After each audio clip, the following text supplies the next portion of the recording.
एक ऐसे भूत की कहानी लेके आया हूँ जिसको सुनने के बाद आज रात आपको नींद नहीं आएगी। जिस भूत की कहानी मैं आपको सुनाने वाला हूँ उस भूत की लोग पूजा करते हैं। कहानी को शुरू करने से पहले हम जानते हैं कि बेताल आखिर होता क्या है। ये कोई साधारण भूत नहीं है बल्कि एक ऐसी आत्मा है जो मरे हुए शरीर में प्रवेश कर सकती है। दोस्तों, इनका जो शरीर होता है वो पतला सा होता है और लंबा सा होता है।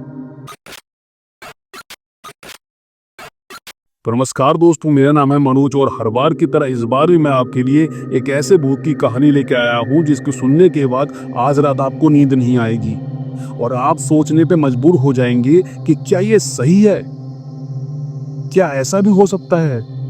जी हाँ, आज इस भूत की कहानी मैं आपको सुनाने वाला हूँ उस भूत की लोग पूजा करते हैं।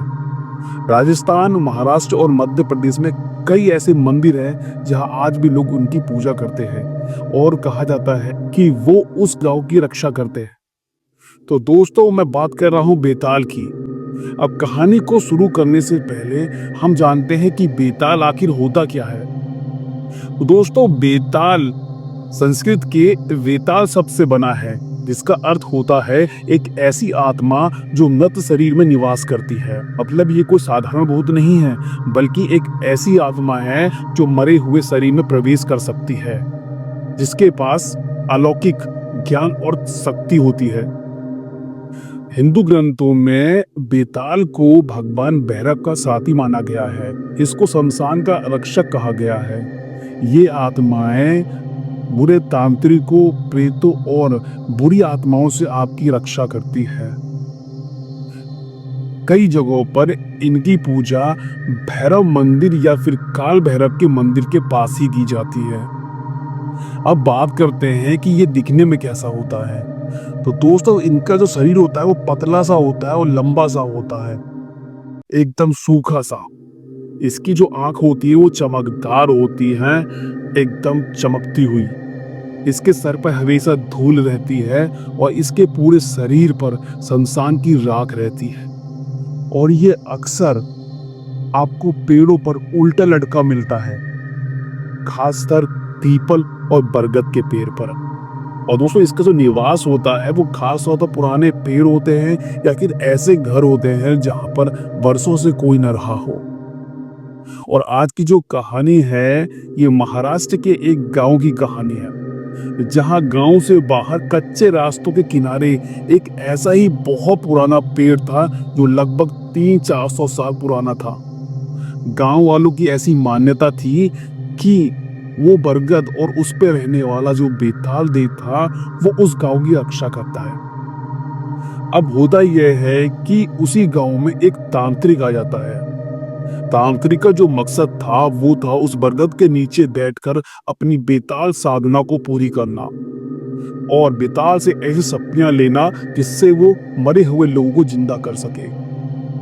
अब गांव वालों ने उसको चेतावनी दी थी, भैया ये सब यहाँ मत करना, ये जो पेड़ है यहाँ बेताल देव रहते हैं और अगर उनको गुस्सा आ गया तो वो किसी को नहीं छोड़ेंगे। लेकिन वो तांत्रिक को सिर्फ अपना मकसद पूरा करना था और वो शक्ति प्राप्त करनी थी और बेताल को अपने वश में करना था।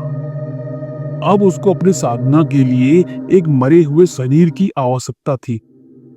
तो उसने उसी गांव में से किसी को अपने झांसे में कर कर उसको कुछ ऐसी जड़ी बूटियां खिला दी जिससे उसकी मौत हो गई और बाद में उसके शरीर को उसने अपने पास ही रख लिया।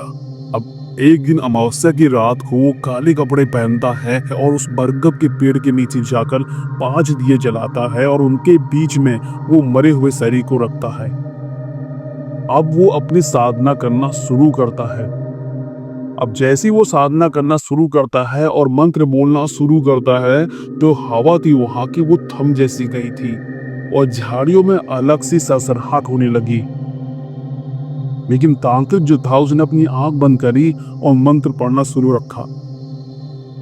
अब अचानक से बरगद की जड़ से धुआं सा उड़ता है और उसमें से बाहर आता है एक लंबा सा पतला सा डरावना शरीर जिसकी आंखें नीली और लाल चमक रही थी और जिसकी हंसी अलग सी थी। अब वो बोलता है उस तांत्रिक से, तूने मुझे बुला तो लिया, अब तू जाएगा कैसे। तांत्रिक जो होता है उसको देखकर डर जाता है, लेकिन वो साधना जो है वो कंटिन्यू रखता है, वो मंत्र पढ़ना कंटिन्यू रखता है।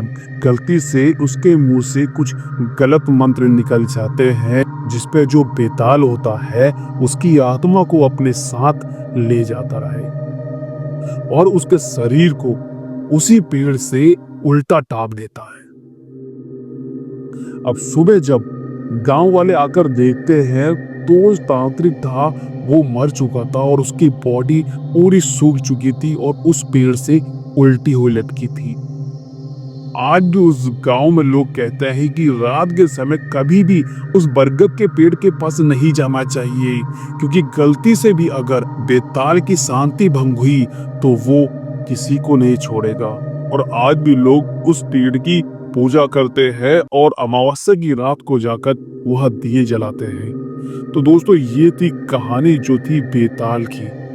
तो दोस्तों अगर कहानी आपको अच्छी लगी हो तो वीडियो को लाइक कर देना और चैनल को सब्सक्राइब कर देना अगर अभी तक नहीं करा है तो। मैं मिलता हूं आपसे अगली कहानी।